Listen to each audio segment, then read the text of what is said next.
Aggressor Adventures. For over 35 years, we've designed adventure vacations around the world, helping travelers experience the majesty of the oceans and the call of the wild on our dive trips, river cruises, and safaris. From the Galapagos Islands and the South Pacific to the land of the Faroes on the Nile River, with personalized service in every vacation destination. Aggressor, Adventures of a Lifetime. From the Apostrophe Podcast Network. Hello, everybody. You're surviving life with Les Stroud.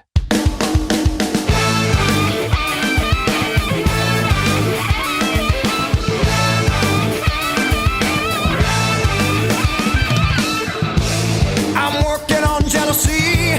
I'm not into hate. I'm working on anger, 'cause I'm not into rage. I don't like TV or radio interviewers without a personality. You know the type. They gift wrap the perfect questions to the guest so they can promote their new book or album or idea or political stance. Soft, vanilla questions, not meant to ruffle any feathers, put any noses out of joint, and most certainly not meant to offend either the guest or the people listening. I think many interviewers, the best ones anyway, are artists in their own right. In Canada, Laurie Brown and Terry O'Reilly come to mind. Internationally, maybe Bill Maher. The subject of this podcast is celebrated both famously and infamously. Sports and music host and interviewer, George Strombolopoulos. Strombo to most. I've been anxious to interview George, who I give credit for being in the tradition of the late Peter Zowski, and maybe even a little bit Bill Maher, but younger and more Canadian. Because I consider him much more of an artist than a host of interview format shows. And within his art, he most certainly does not ask vanilla questions. With George, part artist, part social justice warrior, part media dude, I discovered that the conversational journey is as deep as it is wide. To set the scene for you, we met at Trinity Bellwoods Park in downtown Toronto on a beautiful warm day. We sat on the grass while the traffic on Queen Street, the young mothers with babies in strollers, and the ever-present Toronto squirrel population carried on all around us. These are the words of George Strombolopoulos. This industry is not any more or less important than any others in terms of the people who do it, but the impact is significant if you're irresponsible. Get myself a steady job.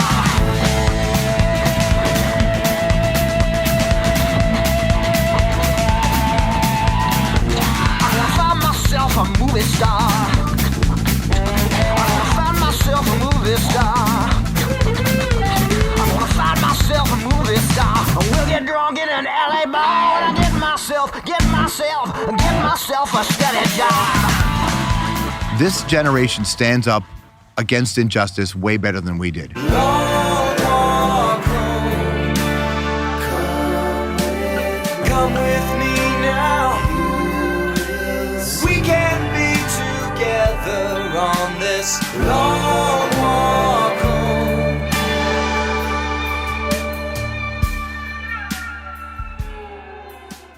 I'm a working person that likes to be creative with my friends, and I like the things that I create or am part of in whatever capacity to have some value, and not value so that I feel value, because it's not really what I think that matters to me. I know that if you have any kind of platform, you can use it to shine a light on a lot of stuff, a lot of injustice. And for me, I just listened to a lot of Clash records and Crass records as a kid. And I'm just trying to be what Johnny Rotten was back in the day, or Ian MacKaye from Fugazi, or Jello Biafra. So I'm doing my part to keep the punk thing going. And I just happen to be in the media, right? So, but there's no larger point to me. It's just more what I do. I come from a blue collar family where you get up in the morning and you go to work.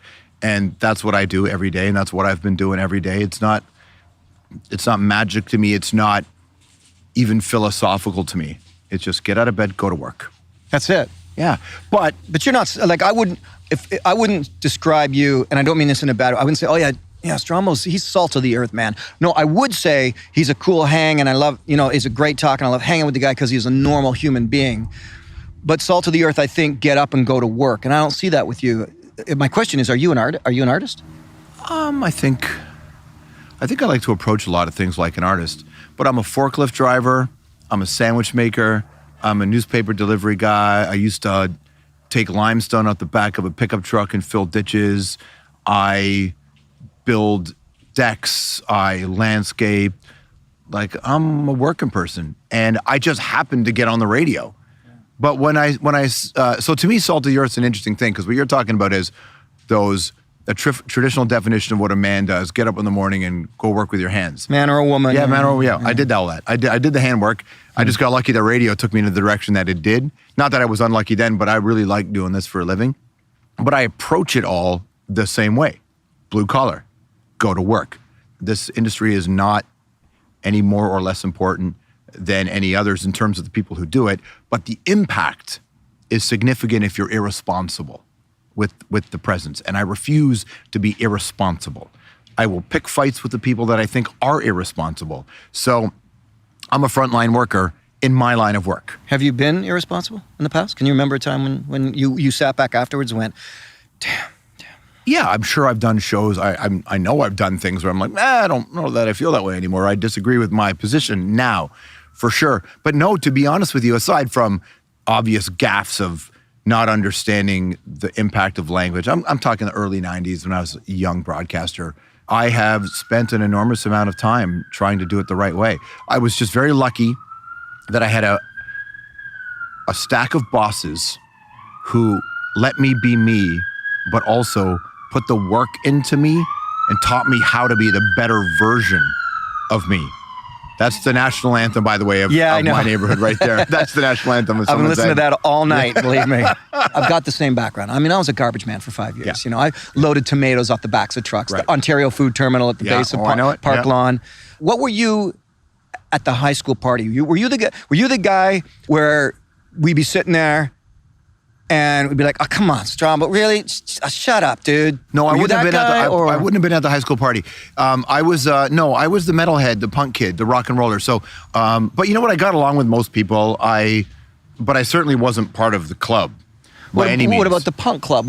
No, there wasn't that many of us. I grew up in a neighborhood where there weren't a lot. There was like 5 of us metalheads that used to hang around together, and we didn't have school spirit, and I still don't have school spirit. I hated high school. I didn't hate the teachers. I didn't hate the people. I didn't hate what I learned. I just hated having to be somewhere I didn't feel like being.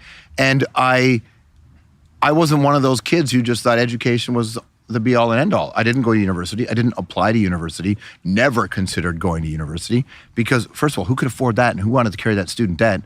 I also didn't think that university was going to be effective for a guy like me. I thought I was going to be a manager of a movie theater. My mother and my grandmother wanted me to be a streetcar driver or a bus driver. That was the height of the goals that my family had for me. My mom wanted Lofty. me. Yeah. My grandmother said the best thing to me, my baba. She said, if you get a job driving a bus, you can get in the union and you can sit down for a living. And that was the kind of thing that was really important. And I think that that's real work. But you didn't swallow that. You didn't agree? No, to be honest with you, I assumed that's what I was going to do, something like that. But honestly, I went to get a motorcycle license. I was working at a movie theater, and I wanted to be a filmmaker, right? I wanted to make films, but there's no pathway for guys like me to make movies. Coming from the neighborhoods I came in, I didn't know anybody in the business. Nobody that I knew anybody in the business. I ended up meeting one guy in radio who was a strange pedophile, and he was really terrible. And so, but I didn't know people in the game, so I just didn't think you could do that. But I got this job at a theater, and I started to study movies, and I thought, okay, well, I'm going to figure out how to do this. But I wanted to get a motorcycle license. Obviously, I was so on brand and so cliche. And I went next door. There was an adult learning center for Humber College right next door to my movie theater where I worked at in this mall called the Woodbine Center. And I went in there, and I got a course calendar, and I flipped through it, and it just said radio broadcasting. And I went, oh, fuck it, I'll do that. That's how it started. Yep. And I did not expect it to work. I didn't even know what it was. My meeting with the school was 12 seconds. Honestly, I walked in. They said, why do you want to be in radio? I don't even know what I said to them. And then it was a 12-second meeting. In depth. Yeah, it was over. And I walked out and I thought, well, I'm not getting that job. And I went back to the mall to go to work. And then I got a letter in the mail saying you're in radio at Humber College. And I thought, shit, all right. So it's not that I didn't swallow it. I didn't want to work for people. Like like whatever the version of the man was back then, I didn't want to work for them. When I was driving a forklift on the weekends at the airport, I was probably 18, 17, and I was working with a lot of guys who were amazing, and they taught me a lot, because here's what, they hated their lives. We would, crack open beer. This is before everybody had fancy hipster beer. So we'd drink a Budweiser or a Molson Export at 10 a.m. on the job. The highlight of your day was when you heard that whistle of the coffee truck that would come onto a site, woo, woo, woo, and then that was the highlight of the day. And I looked around and went, fuck this. Exactly. This isn't a bad job. I'm not above this job, but I'm not built for this job. I don't want this. I wanted more creative. I wanted more music, more art in my life. So I can see that. I can picture you. And I mean, this is why you and I keep connecting, because really you just told my story. Yeah. You really did. Kind of verbatim, That's fine. Yeah. Well, that coffee truck whistle, man, I love it. I loved the job. I got paid shift premium, right, to work driving this forklift. I loved it. Now, and I travel around the world. I'm very lucky with where my career's gone to, but I'll tell you, I get on the plane and I look out the window and I see the guy in the same vest that I wore, driving the same forklift that I drove. I was like, man, I am so lucky. Although I was lucky then, because I had it was good, honest labor. And I like that stuff.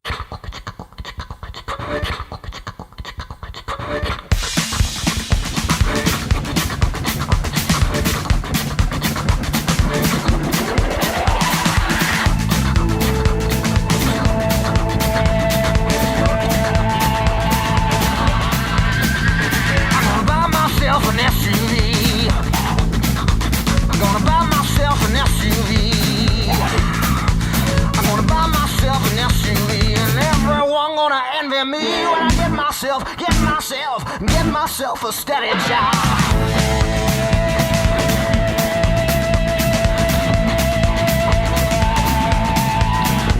I'm gonna find myself a movie star. I'm gonna find myself a movie star.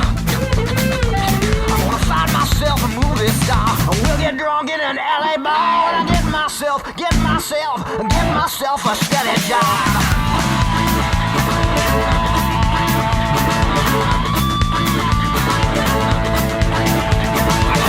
Big fat bank account. I'm gonna have a big fat bank account. I'm gonna have a big fat bank account. I'm gonna throw my money all around. And I get myself a steady job.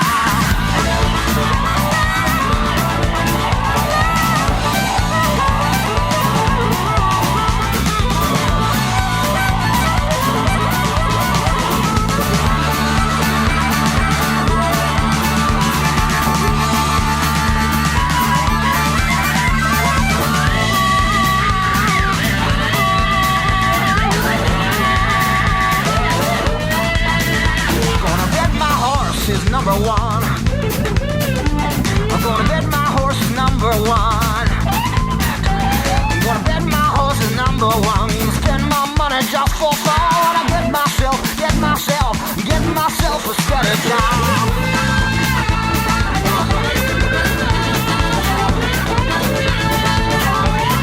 I'm gonna get myself a 44. I'm gonna get myself a 44. I'm gonna get myself a 44. When the money runs out, I'm gonna get some more. I won't need no steady job.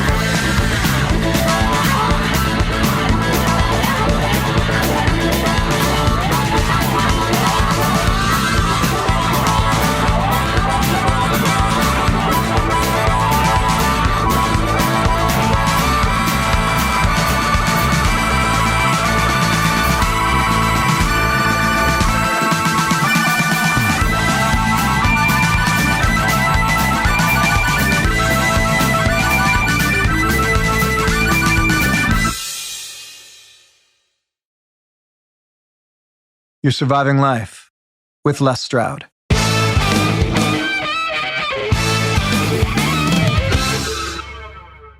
Here's what I want to ask you about. Like, there's a book, I keep referencing this book foolishly because I haven't actually read it all the way through, Hillbilly Elegy. But the concept here, a lot of an underlining thing is this guy talking about the peer pressure to keep you down, to bring you back. I can remember moments where well, come on, Stroud, what, do you think you're better than us now?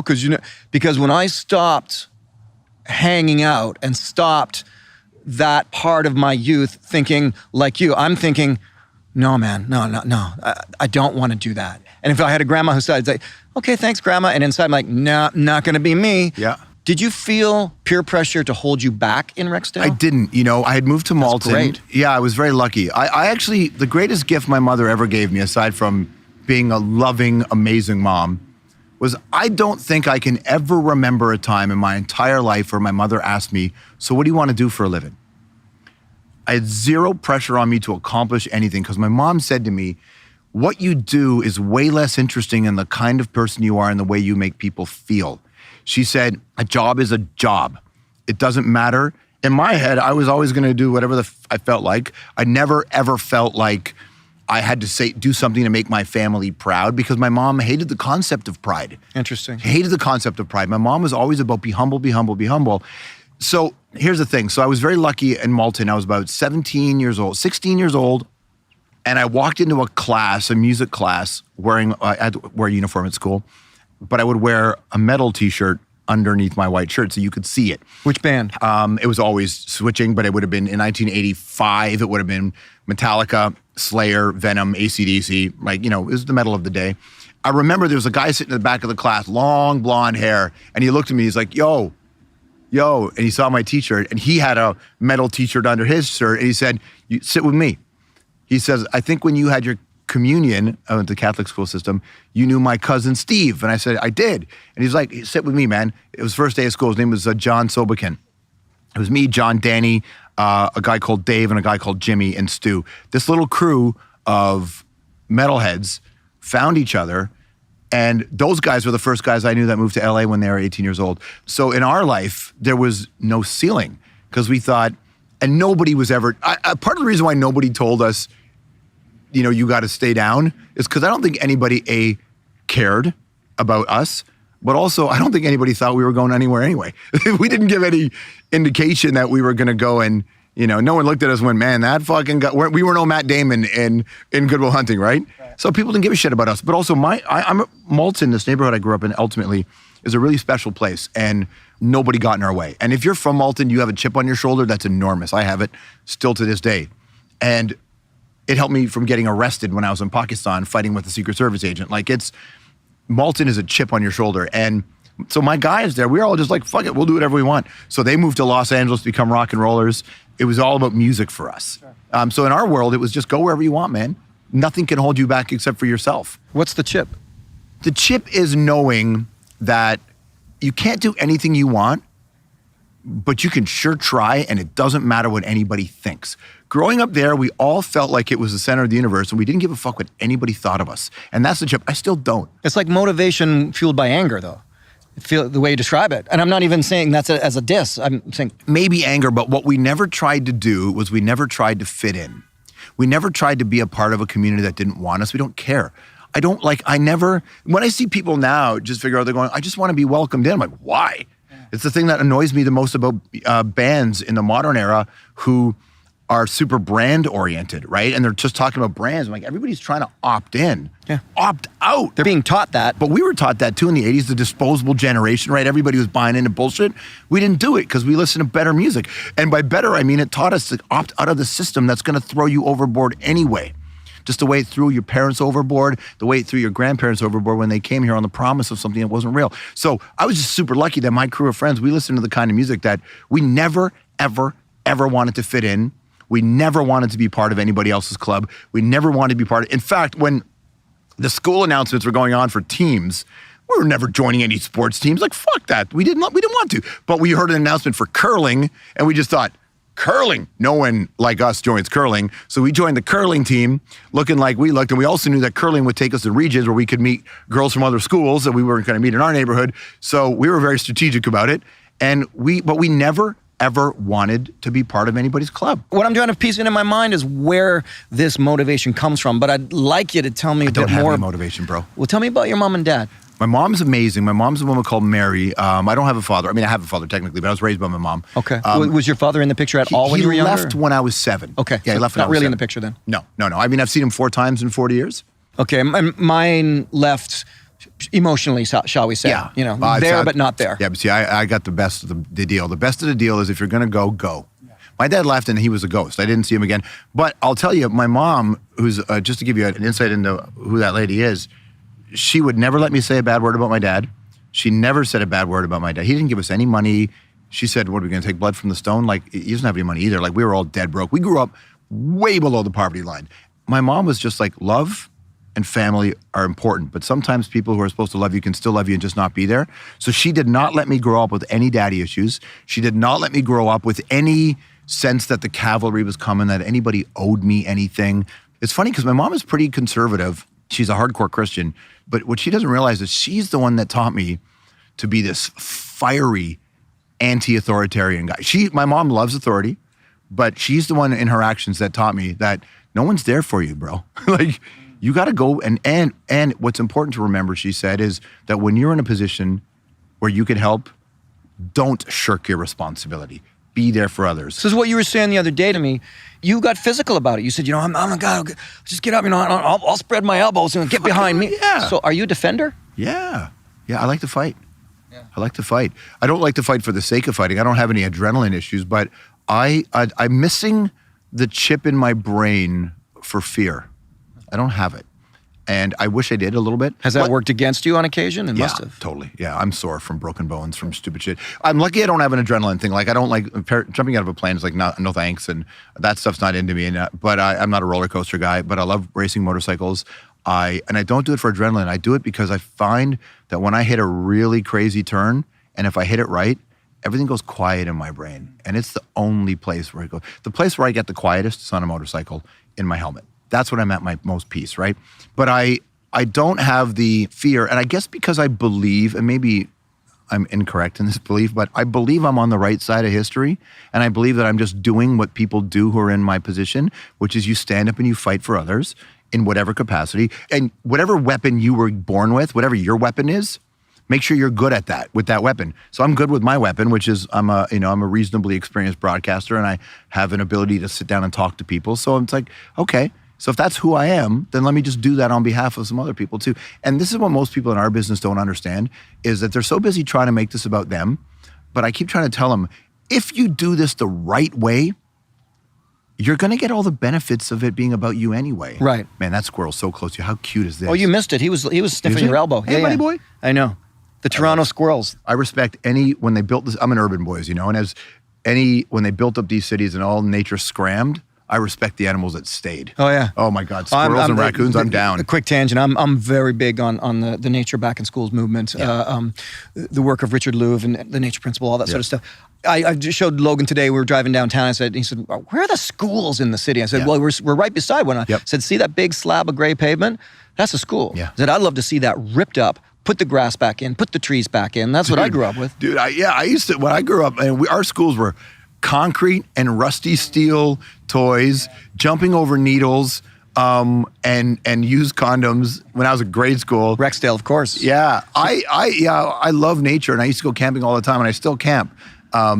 But when I see pictures of schools, you car camp, George. Let's be honest. No, I tent camp where I would canoe and catch fish and cook them myself when I was 12. You did, yeah. When I was 12, 13. Now when I camp, I don't see you out there. I'm out there all the time. I never see you out there. Yeah, well, I got time to go out there. But it's your job. You get paid to be out there. Yeah, that's true. You know where my biggest camp is now? Every year I ride a motorcycle to Los Angeles from Toronto or back. And I pack my tent and all that stuff on the back of the bike, and then I pull over and I find a spot, and either on BLM, public land in the States, or I usually go through America to get to LA. So does that piece that you find inside your helmet, do you find it in nature when you're there too? Is that another spot, or is it a slice of it? If I'm in the water, I'm okay. This is one of the reasons why I spent a lot of time in LA. When I lived in Topanga, I would hop in my El Camino, drive 13 minutes to the beach, jump in for 5 minutes, get back in, naked into my car, and drive back, and then get dressed, showered, and go to a meeting. Being in the water is my favorite place to be. That's where I find real interesting. peace. Do you dive? No. Because I got my indoors, my contained water PADI license, and then I never bothered to get the outdoor. I dive extensively. And what you described about the helmet and the motorcycle is what happens to me the second I go beneath the waves. The world goes away. When I was getting certified for my indoors, my contained, I was sitting at the bottom of the pool, have the regulator in, and I'm breathing, and I was so calm. And then they make you go through that where you take everything off and put it back on. And I was so calm because I just thought, well, this is the womb, right? Yeah. We belong here. You're in the amniotic fluid all over again. Yeah, being underwater is really, but because I'm a pretty chaotic person, so the waves where I live in LA are gnarly, and so I just dive into the waves all day long. I just dive headfirst into the waves and get knocked around, and I just feel great.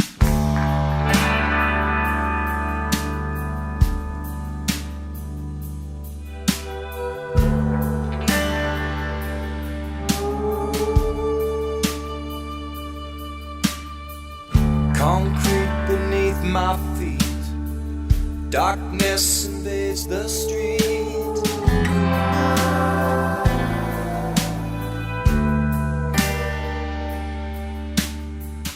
Pull down the iron cages, the city dies in stages.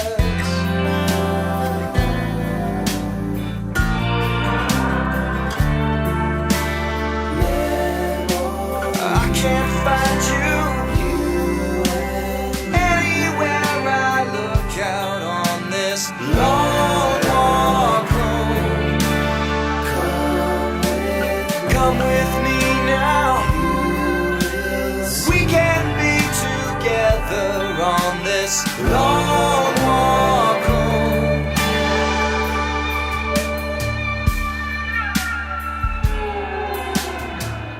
Our bodies twist and turn, and as our feelings burn, let me watch you sleep upon the grass. That was long ago, maybe never so.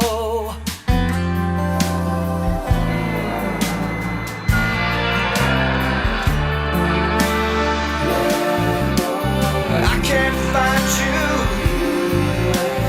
anywhere I look out on this long walk home. Come with me now.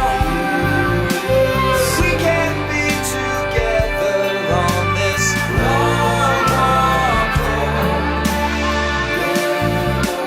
And if I found you, I will take you with me on this long walk home. As we turn the corner, the city ends, and there we find peace of mind. It seems each day we're stronger. The two are one, we overcome. Always.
You're surviving life with Les Stroud.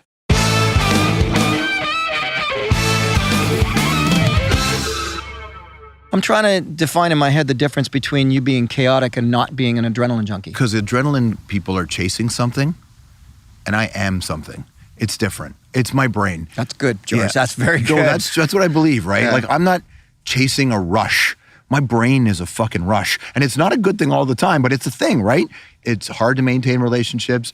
It's hard to grow with friends because if you don't have people who can run at your speed, and not that it's a good speed but just at this speed, I'm not playing around. Like this is me 24 hours a day. Like I'm just like, I was dating this girl and she looks over at me and she's like, you can't relax at all. And I said, well, no, I am relaxed. This is the key. I am relaxed. When I was a little boy, my mother took me to the doctor because I was shaking. I was trembling all the time. And she said, what's going on with this guy? She thought I was really ill. And the doctor just looked at my mom and said, it's a trembly boy. He's got a lot of energy and it'll never be contained. I was like 8 when the doctor, I remember hearing that. And they didn't prescribe Ritalin? No. And here's the thing. No matter what they would have prescribed, my mother wouldn't have taken it. My mother became a nurse when I was in high school. She put herself through school to become, dude, this is back to my mom. She woke up at 5 a.m, delivered newspapers. She would come home to see us off to school. Her only rule was she would be home when we went to school and when we came home from school.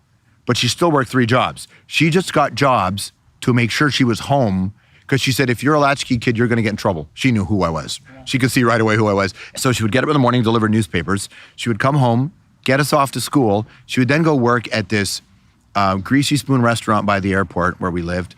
My mom's a Ukrainian woman, but because she had married my old man who was Greek, my mom taught herself how to speak Greek. So she worked for these really sexist fucking Greek guys who were, but the reason why I say their ethnicity was because they were always saying shit to each other in Greek and had no idea that this little 26-year-old blonde lady who was my mom could speak it and understood it. And one day she calls them all. She says, after they said something particularly gross, she said, I understand you in Greek. And they fucking panicked, right? And so my mom asserted herself and got all these jobs, and through that, like delivering newspapers, put herself through fucking college, right? While she had 2 kids by herself, became a nurse.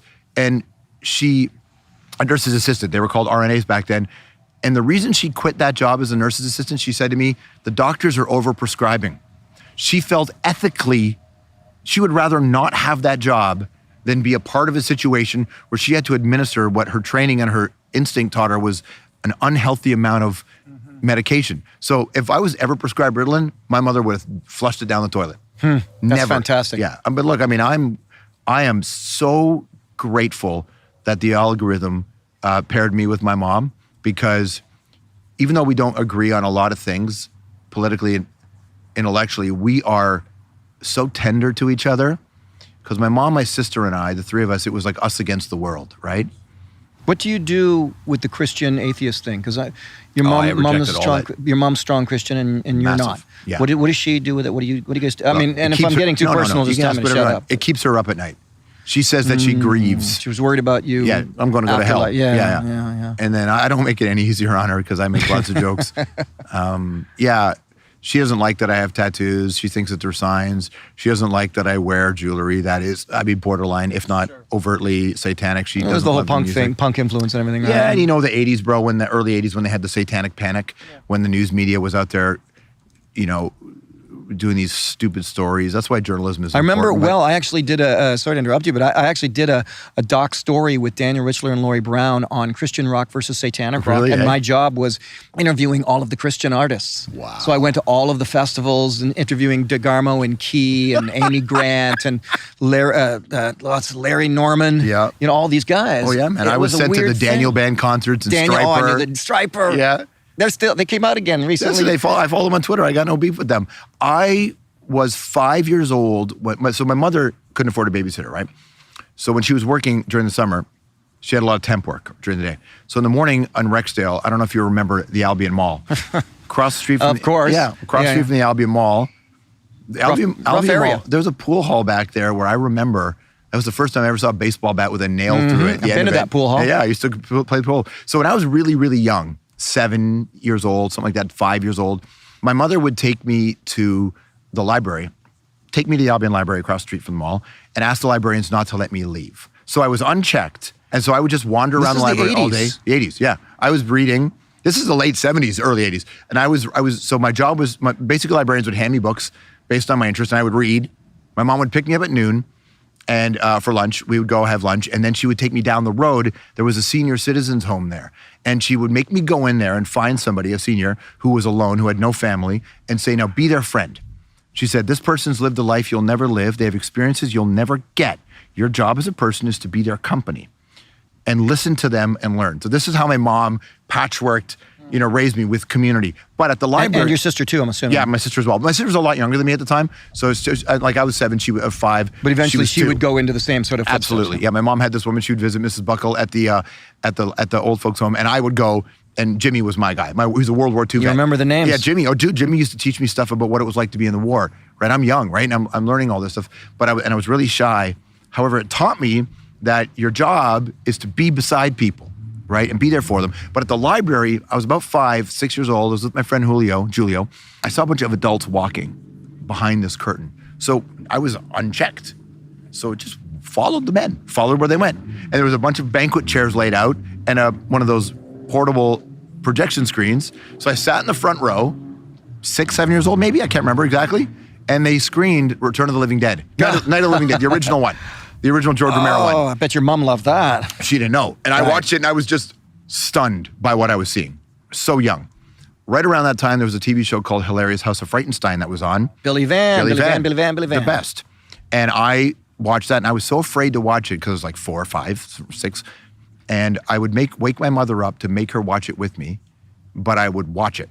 And she said it was like the lights went out in my eyes. She didn't understand how this loving, warm kid that I am turned into this demons and devils thing. And I just said to her, it's George Romero, it was Billy Van, and it was The Muppet Show had Alice Cooper on. And boom. There's my holy trinity of why I like the dark shit. And my mother doesn't like it, but I was like, what do you want? I made all my artistic choices at 5 years old. Yeah. What were your mom's artistic choices? My mom liked Elvis, but my mom only likes Jesus. This is the thing. Okay, so she's very strong born-again Christian then. Yeah. So Jesus is her thing.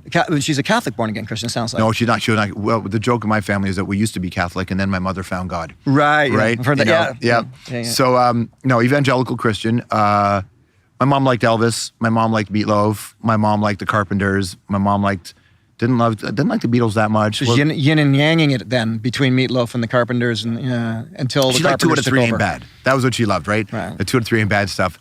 My mom used to play guitar and sing me to bed every night. She used to sing Ryan Stone Cowboy, and she used to sing me songs in Ukrainian and stuff. Yeah, it was a really nice little loving relationship. I honestly, I mean, I get to hear these stories or read these stories or read them in a book. Like I recently was reading Denise Donlan's book there and about her parents and the love.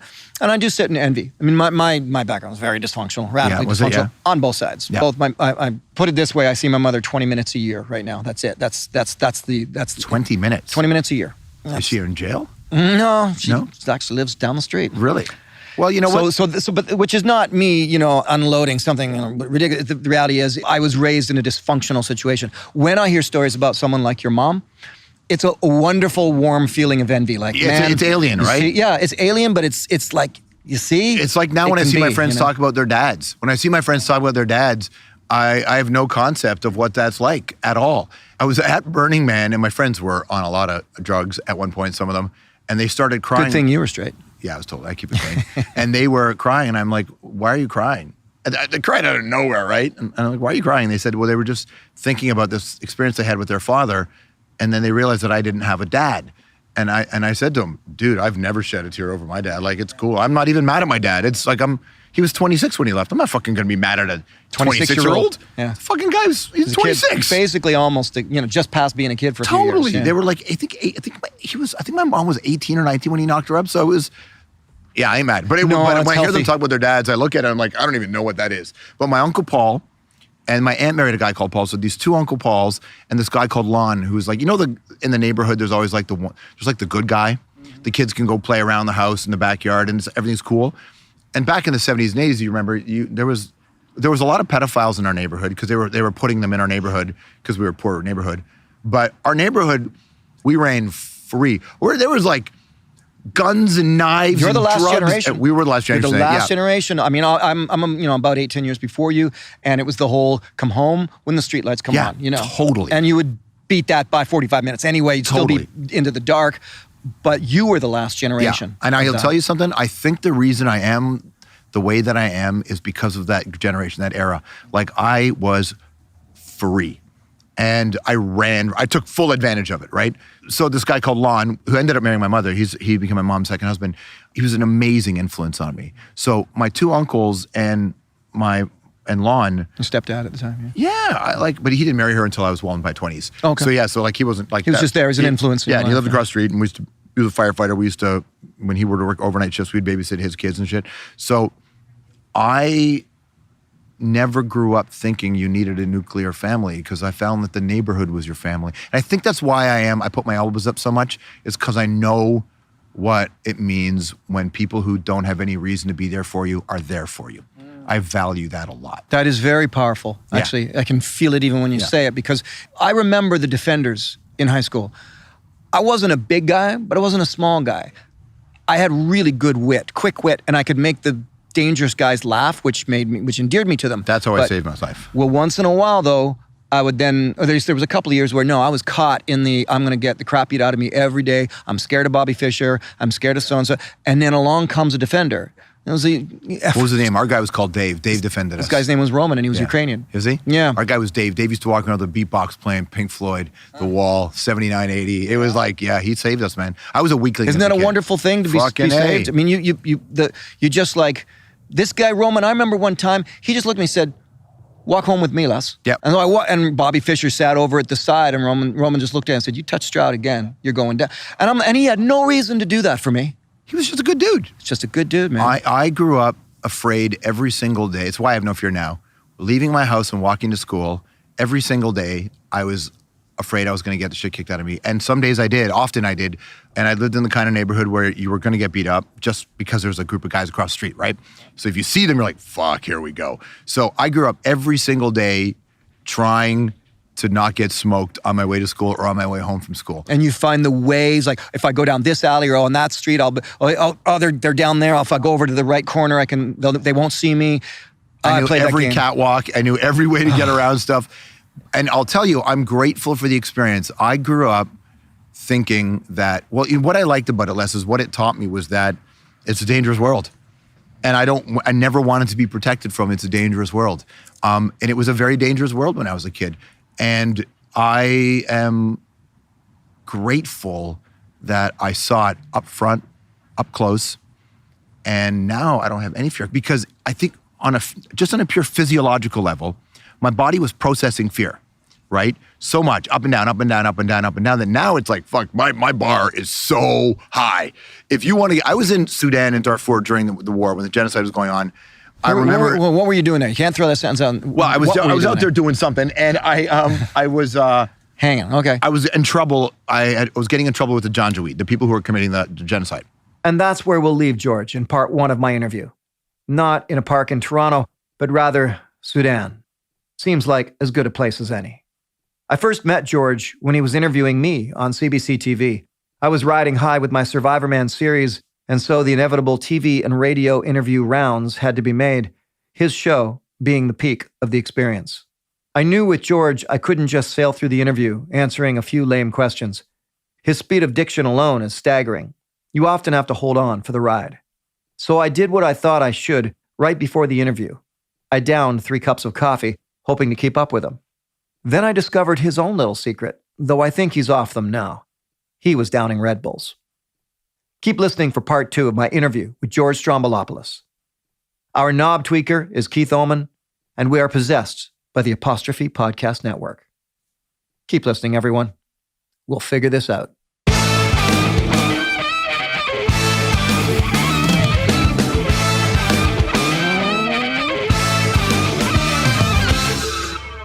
Oh, hey, wait a second. Sorry, one more thing. Totally forgot. This is my moment of shameless self-promotion. But if you are not yet watching my brand new series, Les Stroud's Wild Harvest, well, you need to. It's all about local foraging, and then I'll go out and I'll show you a number of plants, and I'll bring them back into a kitchen or a cookery outdoors or somewhere where Chef Paul Rogalski will turn them into an incredible meal. You got to see this show, Les Stroud's Wild Harvest. It's airing now on a public television station near you. And if the public television station near you is not airing it, then email them, phone them, show up on their doors, blackmail them, do whatever you have to do to get Les Stroud's Wild Harvest on their station so that you can watch it. The second part of the self-promotion is for this channel, if you're watching this, and if you're not, this channel is the YouTube channel, Survivorman-Les Stroud. I have a ton of stuff on there. I really got on the game for YouTube about 6 or 8 months ago, and I have been populating it with all kinds of material. New stuff, archive stuff, all kinds of information from how-tos to Survivorman episodes to Survivorman Bigfoot to director's commentaries. So check out my YouTube channel, Survivorman-Les Stroud, because I am keeping it really, really active. So brand new series, Les Stroud's Wild Harvest. Don't forget my YouTube channel. And lastly, we are going back into the printers, and by popular request, releasing again my 20th anniversary film collection. 76 films, every film I have made over the past 25 years, to be honest with you, but 20 years. And it's available through the website, lesstroud.ca. All right. Okay. I guess that's it. Thanks a lot for listening. And I don't know, go pour yourself a coffee and go listen to some more of my podcasts, if you so choose. Thanks, guys.